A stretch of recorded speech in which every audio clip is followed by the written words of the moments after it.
Well, good afternoon, everyone. We are having a community update and briefing today, and we're actually here at the Long Beach City Council Chambers, which is a place that we have not, and the public has not had a chance to use for many, many months due to this pandemic. We do have some updates today, but I want to start by being able to spend just a few minutes recognizing the significance of what today is for us as a city. And how we have spent this last year losing so many people that we love from our family, our friends, and our coworkers. Now, 1 year ago today, exactly on the day, Long Beach lost our very first neighbor, resident from the city of Long Beach. 1 full year later, today, we have now lost 901 Long Beach residents to COVID-19.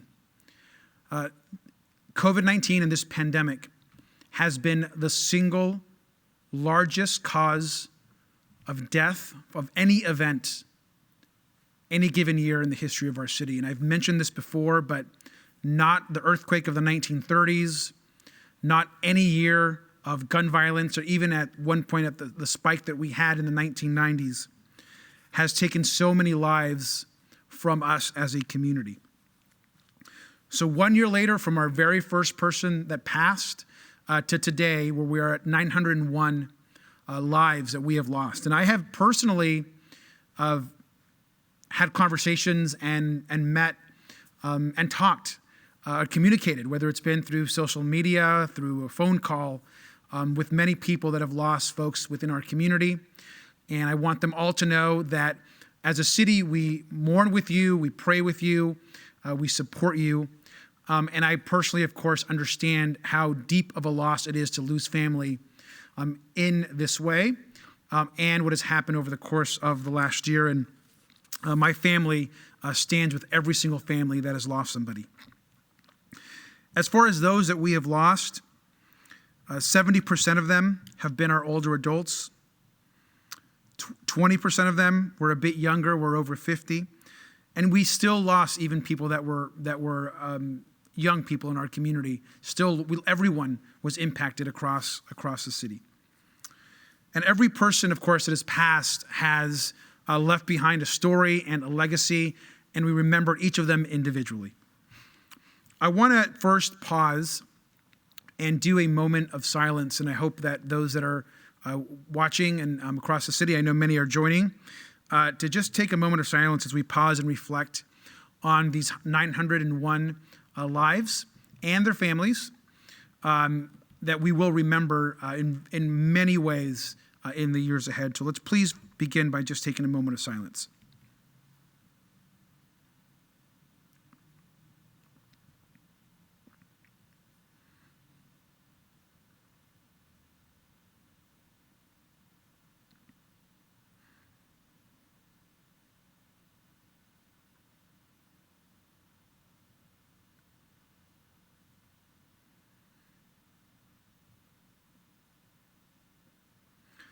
Thank you very much. And of course, to all the families, we love you and honor you and support you. Now, in honor of this remembrance today, we will be lighting all of our city landmarks, all of our major landmarks in white tonight. And that, of course, includes our Civic Center, our airport, our bridge, the lighthouse, and so many other opportunities that we have across the city. And so those will be lit white tonight just to remember the 901 lives that we've lost. And as a reminder, there are still folks struggling right now in the hospital that are some on the verge of also losing their battle with COVID. And so that number will get higher, and we'll continue to honor and support them. Now, I want to just say a few brief remarks about what also happened in Boulder, Colorado, and what has been going on across the country as it relates to hate crimes and hate against our Asian American community, our AAPI community. First, I want to thank Councilwoman Solisaro and the council for presenting a resolution that puts the city very clearly on the position of supporting our Asian American community, and that was done last week. There was Councilwoman Saro who is our first Cambodian American woman elected, Cambodian American elected, period, in our city, which we're very proud of, has also been leading events and memorials, and we stand with her and with our entire AAPI community. There is no place for that type of hate in our city, and we completely renounce it and continue to stand with our Asian and Pacific Islander communities here in Long Beach and across the country. In addition to that, we saw a horrific event in Boulder, Colorado, that reminds us of how serious these mass shooting events continue to be across our country. Our love, our prayers go out to everyone affected, including, of course, all the families, the police officer who lost his life. But I think we all know that while we can pray and we can send love, this is a time also that we need action from the Congress and action from the country to ensure that these incidents around gun violence and particularly around mass shootings don't continue. And there are common sense solutions that we know that we support here in our city and beyond. And I also want just to spend a few moments to talk about another really sad incident that happened just last evening. As most folks probably know, our Pride lifeguard station that we love so much and that was painted by lifeguards who are members of the LGBTQ+ community burned down just yesterday evening. Now, this lifeguard station was actually recently painted just in the last year or so, and was a beautiful symbol of what our city represents, and that is supporting everybody, and of our large and diverse LGBTQ+ community. I want to just note that the fire is currently under investigation, and our fire department and police department, of course, will be doing a full investigation as it relates to the fire. Personally, however, I also want to make it clear, and I've mentioned this to our team, that I personally have little doubt that this was not an act of hate. This, I believe, was.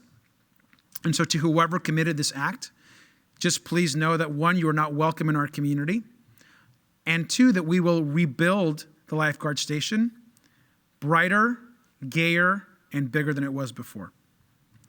And for those that don't know, that lifeguard station, and why I also believe this case to be true, is talking to our marine safety chief. This station had no electricity, there was no gas, there was no power lines.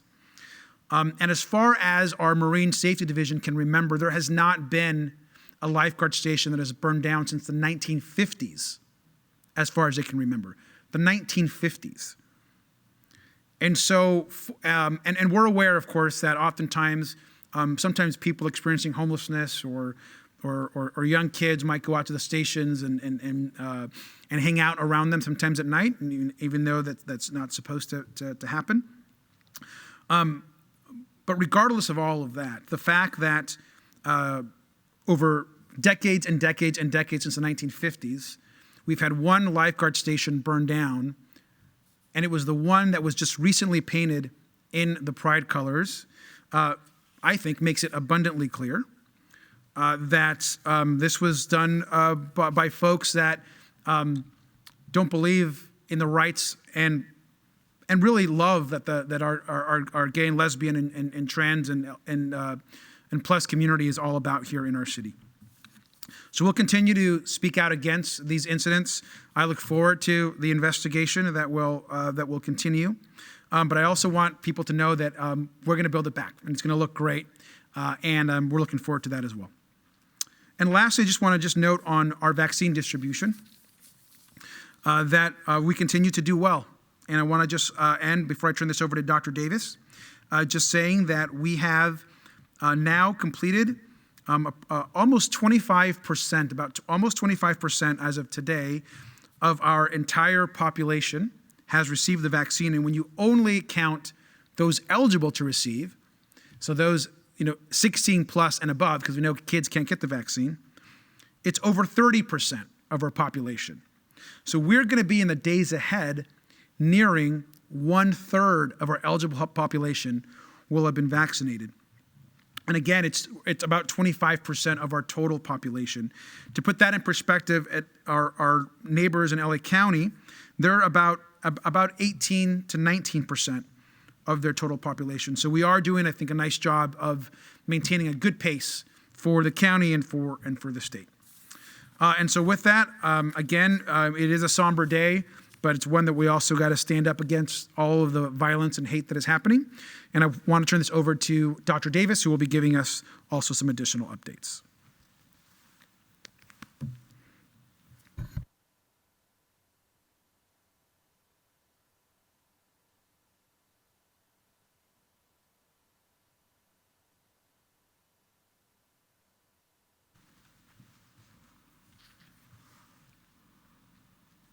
Thank you, Mayor Garcia.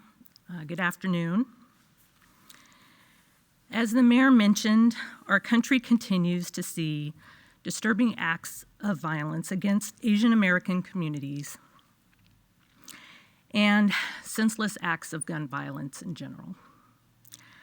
My heart goes out to the families of the victims of the shootings in Atlanta and the shootings in Colorado, and to all those in the Asian American community who have suffered violence, not just this week, but throughout the past year. The Asian community is not to blame for COVID. A virus causing a pandemic can start anywhere. It's believed that H1N1, which caused a pandemic in 2009, originated in pigs in North America, and the virus that causes HIV originated in Africa. A pandemic is never anyone's fault, and no person should feel unsafe leaving their house because of their ethnic identity. What's happening to our Asian friends, family and loved ones, neighbors and coworkers is a disgrace, and we need to do better. So now I'd like to turn to talking about the UK variant. There's a new strain of the COVID-19 virus which was recently found in Long Beach. This variant, originating from the UK and also known as B117, was first detected in the United States at the end of December and has since been detected across the US and the world. It's more contagious and spreads more easily and quickly than other variants. So far, studies suggest that the antibodies generated through vaccination with the currently available vaccines that we have recognize these variants. So meaning that any of these available COVID-19 vaccines are effective against this B117 or the B117 variant. Research on this variant is ongoing as public health officials continue to study these variants to learn more to control their spread and protect public health.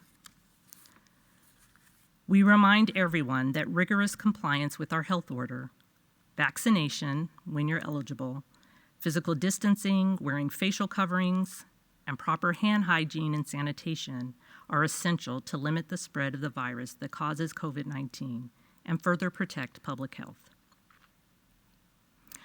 I also want to briefly reiterate some updates from our revised health order, and thank you for your compliance. Thanks to all of our collective hard work, we're now in the second week of the red tier of the state's Blueprint for a Safer Economy, which indicates that we have substantial spread of COVID.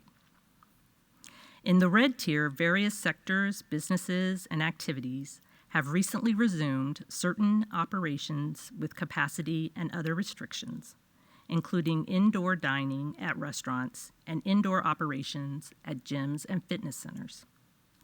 I want to thank our businesses for making the appropriate modifications to operate according to the city's health order. Now we're at a crossroads.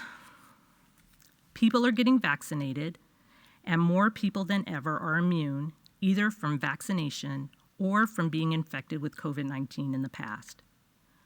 Our case rates and our positivity are also going down. That's all good news. But nationally, our case rates have plateaued at a substantial level, and there's still not enough vaccine for everyone who wants it. And add to this, we are seeing more air travel in the last 7 days than we've seen at any other time during the pandemic, as evidenced by the numbers that are being screened by TSA at our airports. This is the most air travel we've seen since March 15th of 2020. Some locals might be traveling to states that aren't following precautions, and some from those states are traveling here. That could mean more cases coming our way in the weeks ahead. We're also getting ready to open schools for thousands of children, teens, and staff to return to in-person instruction. We want all of our businesses and school openings to be successful. That will require all of us to do our part. It's critical that everyone continue to follow all health and safety protocols to limit the spread of COVID-19. Err on the side of caution when possible. I don't want to diminish the progress we've made, but I want to emphasize that it's not over yet. Lastly, as we continue to vaccinate more and more people each week, I encourage anyone interested in receiving a COVID-19 vaccination to sign up with MyTurn, the state's COVID-19 vaccine notification and appointment system. We have a link to MyTurn on our website via our vaccination hub at longbeach.gov/vaxlb, or you can visit myturn.ca.gov to register. MyTurn is intended to help manage vaccine distribution and connect people to vaccines at a regional level. MyTurn allows for vaccine appointments within a 50-mile radius and will send timely notifications to registered users based on their eligible phase and tier. For more information about MyTurn, visit myturn.ca.gov or call 833-422-4255. Getting vaccinated when it's your turn is one of the best ways to ensure that this pandemic ends. Thank you. I'll turn it over to the mayor. Thank you. We will now take questions from the media. As a reminder, there is time for one question each. Additional questions can be sent to the Long Beach Joint Information Center. First question comes from Kelly at the Long Beach Post. Go ahead and unmute and ask your question. Yes, hi, this question. I have just two quick questions for Dr. Davis. You'd mentioned that just briefly that the UK variant has been discovered in Long Beach. Can you say roughly when that was discovered and if it was more than one case? And also just quick question, our positivity rate is down to 1.5%, and is that the lowest we've seen now since the start of the pandemic? And do you believe that's a sign of less community spread or less people getting tested, or is that a sign that we're seeing it less in the community? Thank you. So the first question was about the variant. So there's a long turnaround time now when you send a sample to get the sequencing that you need in order to determine what type of variant it is. So it's several weeks. So this occurred in around the February timeframe. As far as we know from the testing that we've done, it's just been one case. And so we will definitely keep you updated. But we know that it's in the region. It's all over the United States. It's definitely in Southern California. So we would 100% expect to see more of this variant and other variants as well. And then as far as the percent positivity, I would have to check back and see if this is the lowest that it's ever been. There's definitely been a decrease in testing, but I also think that it is a sign of less community transmission, just fewer cases and all. However, we are still at a substantial community transmission rate. We are seeing around 20 to 30 new cases a day. So it is still really important that everyone know that if you're out and about and you're in close contact with other people, that there is still a risk. And so it's still really important to follow all of the mitigation measures. Wearing a mask and physical distancing are really the cornerstone, and then getting vaccinated when it's your turn are still very, very important for us to make sure that we don't start going in the wrong direction, because we are seeing some rising cases in other states. Thank you, Dr. Davis. Next question is for you as well. It comes from Haley at the Press Telegram. Haley, go ahead and unmute and ask your question. Hi, Dr. Davis. My question is also about the identification of the UK variant. Can you share how many samples Long Beach is normally sending to be tested for these different variants, and if there are plans to increase the number of samples that are being tested now that it has been identified here? So we're sending, I would say around a dozen or so a week, and they come from all over the city. So it's not just our health department, and so it's difficult to have like a firm number because other labs can also send samples to the state, or they can do the sequencing themselves. I think in general, like as a nation and as a state, we want to do more sequencing. So there's definitely plans in the works to increase capacity in order to do more sequencing and to shorten the turnaround time. Okay, next question comes from KNBC. Go ahead and unmute and ask your question.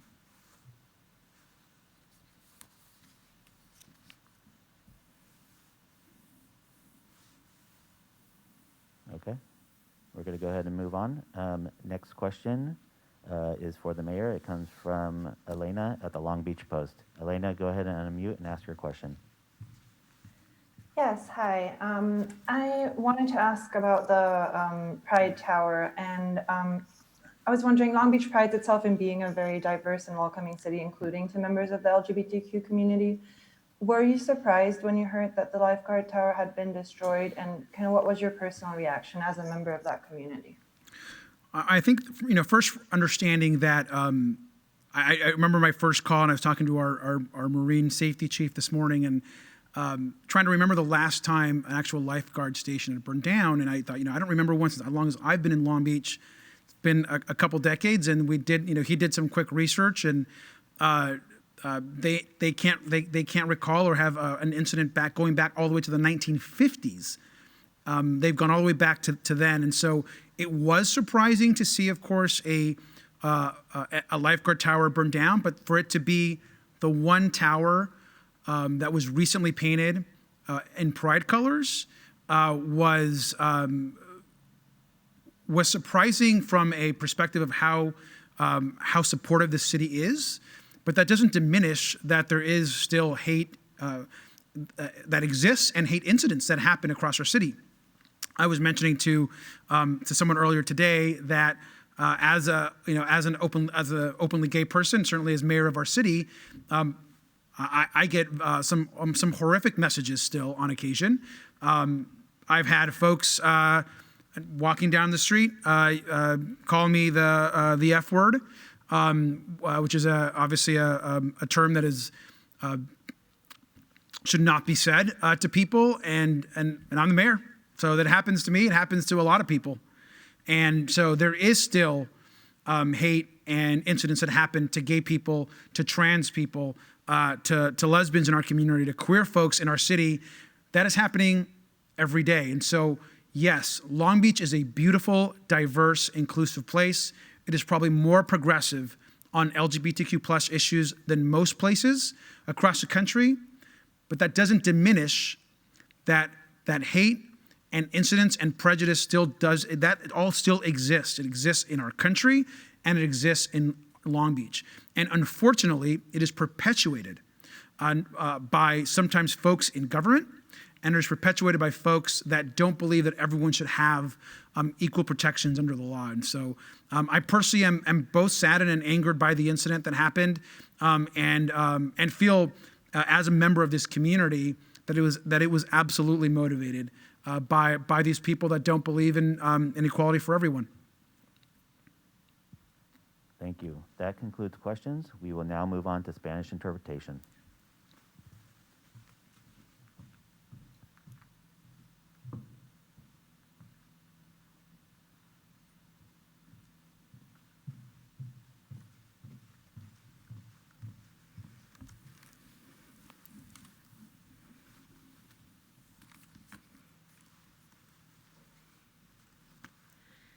Muy buenas tardes, gracias por acompañarnos. Hoy es nuestro comunicado de prensa para el martes 23 de marzo del 2021. Hoy nos acompañó el alcalde García y la doctora Davis, oficial de salud de la ciudad. Hoy es un día triste en Long Beach, ya que es el aniversario del día en que informamos de la primera muerte relacionada con el coronavirus de un residente aquí en la ciudad de Long Beach. Ese día también informamos un total de 21 casos positivos y 4 personas hospitalizadas. Al día de hoy, 51,817 residentes de la ciudad de Long Beach han dado positivo por coronavirus o COVID-19 y hemos perdido un total de 901 personas o residentes de Long Beach por COVID-19. Ni el terremoto de los 30s ni el crimen de los 90s en esta ciudad ha tomado tantas vidas como el COVID-19. Más de la mitad de esas pérdidas se produjeron durante el aumento repentino del invierno. 512 personas murieron a causa del COVID-19 entre el 7 de diciembre y el 29 de enero. El 70% de esas personas que hemos perdido han sido adultos mayores de 65 años y el 20% mayores de 50. A pesar de que el aumento ha terminado, la tragedia de las pérdidas continúa para muchos en nuestra ciudad. Precisamente hoy estamos informando 5 nuevas muertes y 110 de nuestros residentes están hospitalizados y luchan contra el COVID-19 en este momento. Cada persona que ha muerto a causa de este virus está siendo llorada por su familia, amigos y seres queridos y también por todos nosotros. Apoyamos a aquellos que han sido afectados por cada una de esas pérdidas. En honor a ese recuerdo, esta noche los lugares emblemáticos de la ciudad se iluminarán en blanco, incluido nuestro centro cívico en el centro de Long Beach, la terminal del aeropuerto de Long Beach, el faro y puente de Rainbow Harbor y también el letrero de la entrada de la autopista 710. A medida que avanzamos en nuestro día de hoy, reconozcamos y recordemos la primera vida perdida y todas las vidas perdidas debido a COVID-19. Ahora vamos a hablar sobre otras noticias sombrías. A estas alturas estoy seguro de que todos hemos escuchado las devastadoras noticias de que la semana pasada 8 personas, 6 de las cuales eran mujeres asiáticas, fueron asesinadas en un tiroteo masivo en Atlanta, Georgia. Eventos trágicos como este se suman a la creciente preocupación por los crímenes de odio contra las comunidades asiático-americanas y de las islas del Pacífico en todo el país. Aquí en Long Beach apoyamos a nuestros residentes, dueños de negocios y vecindarios de origen asiático y de las islas del Pacífico y nos oponemos a estos actos de violencia y aborrecibles que tienen lugar en todo nuestro país. Estos actos de violencia son inquietantes y aborrecibles y no vamos claro, vamos a apoyar a nuestras comunidades para asegurar que los estamos manteniendo seguros. Nuestros corazones están con las familias de las víctimas de los tiroteos en Atlanta y con todos aquellos en la comunidad asiático-americana que han sufrido violencia no solo esta semana, sino a lo largo del año pasado. La comunidad asiática no tiene la culpa de COVID-19. Un virus que causa una pandemia puede comenzar en cualquier lugar. Si recuerda, en el 2009, el H1N1, que causó una pandemia en aquel entonces, se originó en los cerdos en América del Norte y el VIH se originó en África. Una pandemia nunca es culpa de nadie y ninguna persona debe sentirse insegura al salir de su casa debido a su identidad étnica. Lo que les está sucediendo a nuestros amigos, familiares y seres queridos de origen asiático, vecinos y compañeros de trabajos es una vergüenza y deberemos hacer mejor en nuestra comunidad. Esta semana hubo otro tiroteo masivo en Boulder, Colorado. Recordándonos a todos que el nivel de violencia armada se mantiene un serio problema en nuestra comunidad y en todo el país. Nuestra ciudad está con todas las víctimas de este crimen horrendo y nuestros corazones están con todos aquellos afectados. Esos incidentes como los que pasaron en Boulder, Colorado y en Atlanta, Georgia, no son únicos a esta ciudad y mantienen una preocupación por todos lados. Por eso el alcalde cree muy firmemente que debe de haber leyes más estrictas de armas al nivel federal. Apenas anoche, nuestro torre de salvavidas Pride, que fue pintado durante el mes de Pride el año pasado, se quemó.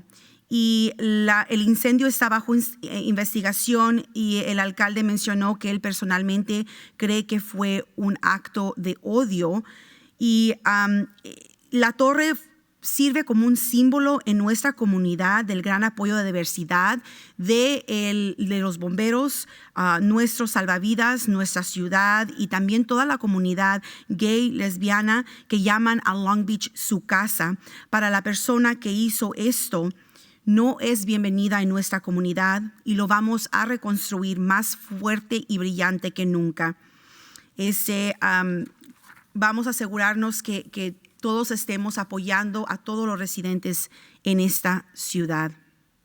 Las vacunas. Continuamos vacunando a tantas personas en categorías elegibles como lo permite nuestro suministro, dependiendo de todas las vacunas que estamos recibiendo semanalmente. Actualmente, los elegibles para vacunas incluyen trabajadores de la salud, residentes y personal de cuidados a largo plazo, adultos de 65 años o más, trabajadores gubernamentales de respuesta a emergencias, trabajadores de la educación y cuidados de niños, trabajadores de la agricultura o alimentación, residentes de 16 años a 64 años de edad con discapacidades físicas o del desarrollo, servicios de limpieza y custodians, trabajadores del transporte público.